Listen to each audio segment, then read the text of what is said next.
Kalau misalnya gue lagi kelaparan nih, nggak bakal mungkin sampai meninggal. Duit ada, aplikasi Gojek ada. Tapi kalau pemukim Eropa yang nekat ke benua Amerika ini ngalamin bencana kelaparan, wassalam. Tapi bohong, ada salah seorang suku Amerika namanya Squanto sebagai savior mereka. Nah, peristiwa ini tuh cikal bakal dari Thanksgiving, salah satu perayaan nasional di Amerika Serikat. Nah, biar lo tahu cerita lebih lengkapnya nih, gue mau ngajakin lo untuk kunjungan ke masa lalu lewat cerita Squanto yang punya peran dalam Thanksgiving. Kalau kita belajar sejarah dunia, ya kebanyakan nih semua awal perkara, semua biang keladi itu dari Eropa. Eropa emang khusus cerita kali ini tuh wilayah Eropanya itu tepatnya tuh di Inggris ya.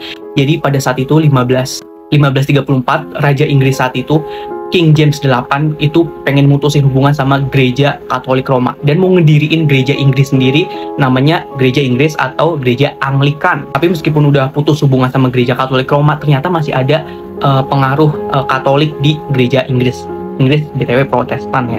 Pengaruh-pengaruhnya itu bisa dilihat dari bentuk pemujaannya sama dekorasi gerejanya yang masih ada unsur-unsur Katoliknya. Mungkin teman-teman gue yang beragama Kristen bisa nimbrung di komen. Nah, di Inggris sendiri bakal ada kaum-kaum yang muncul memprotes si gereja Inggris ini. Nama kaumnya itu kaum separatis. Nah, tapi kalau di bacaan-bacaan sejarah sekarang itu kita kenalnya sebagai kaum Puritan dan ada cabangnya namanya Pilgrims. Nah, Pilgrims ini yang nanti akan kita bahas secara fokus. Kenapa gue gini? Bakal gue bahas fokus di video kunjungan masa lalu kali ini. Nah, beberapa tahun kemudian, 1604, Raja Inggris sudah berganti. Jadi sekarang itu siapa? King James I. Beliau ini semakin menekan kaum separatis, semakin mau menghukum kaum separatis kalau misalnya protes-protes mulu. Nah, kaum separatis yang pertama itu Pilgrims ini tuh udah kayak udahlah cabut, kita cari tempat lain yang bisa mempraktikkan agama Kristen kita yang sebenar-benarnya yang sesuai sama pemikiran kita. Dan mereka cabutlah habis itu ke Belanda. Tapi nggak lama mereka juga akhirnya pengen cabut dari Belanda. Sebenarnya ada beberapa sebab, cuman salah satu sebabnya itu adalah keturunan mereka, anak-anak mereka tuh yang udah kayak meninggalkan identitas mereka sebagai orang Inggris, dan mereka tuh udah ke Belanda-Belandaan gitu katanya. Akhirnya dari Belanda mereka pindah ke benua Amerika. Benua Amerika saat itu di zaman itu dikenalnya sebagai New World, kalau di Eropa sebagai Old World gitu. Nah, akhirnya pada tahun 1620 Pilgrims ini ke benua Amerika pakai kapal yang namanya Mayflower. Di Mayflower ini juga ada yang namanya Mayflower Compact, ini kayak perjanjian gitu. Nanti mereka Pilgrims kalau misalnya di benua Amerika tuh mau ngapain, gimana pemerintahannya, dan udah pusing. Nah, mereka datang ke benua Amerika itu, wilayah yang mereka tempati nanti bakal disebut sebagai New Plymouth. Sekarang itu New Plymouth itu daerah sekitar Massachusetts gitu, area Massachusetts di Amerika Serikat zaman sekarang.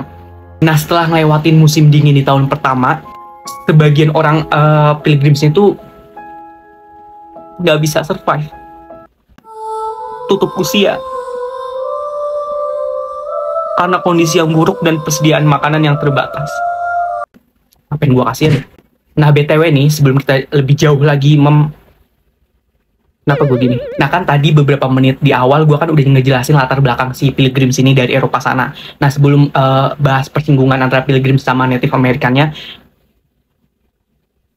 kita bahas dulu tentang latar belakang atau keadaan kondisi dari Native Americannya dulu kali ya. Jadi tahun 1600-an di wilayah timur Amerika, sekarang Amerika Serikat itu ternyata udah banyak orang-orang perkumpulan-perkumpulan suku-suku Native American. Nah, salah satu perkumpulannya itu perkumpulan orang-orang Wampanoag. Gue kasih lihat petanya deh biar lu bisa ngebayangin juga. Nah, mereka tuh punya pemimpin perkumpulan, pemimpin suku gitu yang disebut sebagai Sachem. Sachem nih apanya, sayur asem. Nah, Sachem ini tuh ternyata udah ngelakuin beberapa kali perdagangan gitu, pertukaran barter gitu sama orang-orang Eropa yang berkunjung.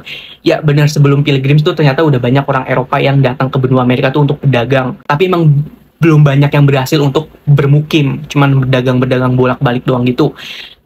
Tapi anjir ya, kalau misalnya kita bahas sejarah dunia yang berhubungan sama orang Eropa zaman itu emang bikin naik pitam. Lu bayangin di zaman itu juga orang-orang Eropa tuh nyulik orang-orang suku Native American tuh untuk diperdagangkan sebagai budak, termasuk si Squanto nanti ada lagi ceritanya. Nah, selain mereka itu nyulik dan memperdagangkan mereka sebagai budak, mereka tuh juga ini udah cerita biasa ya, mainstream. Maksudnya orang Eropa datang naik kapal ke benua Amerika itu nyebarin atau ngebawa yang namanya penyakitnya menular. Diduga itu penyakit cacar. Nah, akhirnya banyak suku Native American tuh yang mati karena wabah itu, karena mereka kan nggak punya imunitas untuk menahan penyakit cacar itu biar nggak menggerogoti tubuh mereka kan. Zaman itu siapa sih mau bikin vaksin? Siapa yang bikin vaksin buat suku Native American? Belum ada. Nah, peristiwa itu tuh disebut sebagai The Great Dying yang terjadi 1616 sampai 1619. Nah, pemimpin atau sashemnya dari perkumpulan Wampanoag ini melihat ini semua tuh sebagai ancaman karena dia itu bakal ditaklukkan sama suku Native American yang lain yang ada di sebelahnya. Namanya itu Narragansett. Ini pokoknya lu lihat peta aja deh. Nah, singkat cerita, melalui bawahannya yang namanya Squanto nanti sama Samoset, ada satu lagi Samoset, Squanto, Samoset, sama Massasoit nih, lu harus ingat banget nih. Akhirnya mereka mau bekerja sama Pilgrims. Karena kebetulan Pilgrims ini nyampe benua Amerikanya itu di wilayah Wampanoag yang disebut sebagai Patuket. Cuman Patuket ini tuh orang-orangnya udah pada mati juga karena The Great Dying. Jadinya Patuket ini diserahkan sama orang-orang Pilgrims, terserah lu mau di daerah itu mau dinamain apa. Akhirnya kan namanya New Plymouth kan. Nah, asalkan mereka itu mau bekerja sama antara Pilgrims sama si orang-orang Wampanoag ini. Kerjasama ini tentunya udah menguntungkan Wampanoag ya, biar nggak diserang sama suku Native American lain atau sama musuh lain. Karena ternyata orang-orang Eropa tuh kan zaman itu udah punya senjata api, dor. Sementara orang suku Native American senjatanya masih tradisional. Singkat cerita, bawahannya Massasoit ini si Squanto tadi yang gue jelasin di awal, dia itu akhirnya ngebantu orang-orang Pilgrims untuk keluar dari bencana kelaparan. Mereka tuh diajarin cara nanam benih jagung, sayuran, terus juga diajarin di mana dan gimana cara nangkap ikan, terus diajarin juga berburu hewan-hewan yang bisa dikonsumsi. Nah, akhirnya setelah mereka telaten nih bisa diajarin dengan baik, akhirnya setahun setelahnya, menjelang musim dingin setahun setelahnya, mereka tuh udah hasil panennya tuh udah melimpah banget, mereka nggak mungkin ngalamin bencana kelaparan.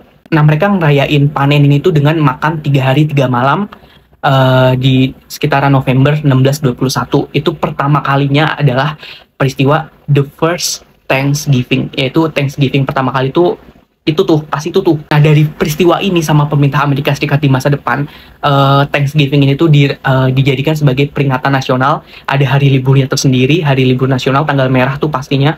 Itu tuh diperingatnya setiap hari Kamis minggu keempat setiap tahun. Gak lupa hari Kamis minggu keempat di bulan November setiap tahun. Nah, pertanyaannya, emang Squanto ngajarin orang-orang Pilgrims emang bisa komunikasinya bisa? Apakah komunikasi pasti? Enggak, mereka tuh komunikasinya pakai bahasa Inggris. Squanto gitu-gitu native, walaupun beliau ini Native American, beliau fasih bahasa Inggrisnya cuy. Karena apa? Karena Squanto ini pernah diculik, dikidnap sama orang Eropa untuk diperdagangkan sebagai budak di Spanyol. Lah, terus kenapa si Squanto bisa balik lagi ke Amerika? Nah, jadi ceritanya pas di kapal itu, Squanto itu dibebasin sama salah satu biarawan Katolik. Baik banget beliau, dibebasin, dan akhirnya si Squanto ini akhirnya nyampe entah gimana, nyampe ke Inggris dan kerja di bawah namanya John Slaney di perusahaan kapal gitu. Nah, pokoknya pas ada kesempatan si Squanto ini tuh naik kapal yang ngebawa Squanto ini akhirnya kembali lagi ke kampung halamannya di benua Amerika, di Patuket tadi yang nantinya jadi New Plymouth. Nah, jadi bisa dibilang tanpa Squanto mungkin Thanksgiving ceritanya bakal beda lagi. Punya si Squanto ini berhasil banget. Gue kalau jadi orang Pilgrim sih pasti bersyukur banget sih. Tapi ada cerita yang unik, ini sebagai tambahan aja. Sebenarnya si Squanto ini tuh bukan orang yang baik, bego, innocent, polos gitu. Sebenarnya si Squanto ini tuh dia melihat peluang, kalau misalnya dia tuh cuman satu-satunya orang Native American di situ yang pasti bahasa Inggris, bisa sebagai penerjemah juga antara kedua belah pihak nih, antara petinggi-petinggi Wampanoag sama orang-orang Pilgrims. Dan mereka, si Squanto ini kayak pengen ngadu domba gitu. Pokoknya si Squanto itu berambisi untuk jadi pemimpin di perkumpulan Wampanoag ini, tapi nggak kewujud karena beliau ini keburu mati. Beliau itu matinya, beliau sih Squanto aja lah, dia sobat gue. Squanto ini, si brother satu ini tuh meninggalnya karena kena virus. Tapi ada juga yang bilang kalau misalnya Squanto ini meninggalnya karena di poison atau diracunin sama si Massasoit ini, karena Massasoit ini tahu niat jahatnya dia, pengen niat jahatnya Suwanto pengen apa nih namanya, ngelunsurin apa sih, rebel apa, memberontak dan mengambil kekuasaannya si Massasoit ini sebagai pemimpin Wampanoag. Aduh, maaf banget gue belibet banget kan ini nama-nama suku Amerikanya, lidah gue. Makasih yang udah nonton video ini.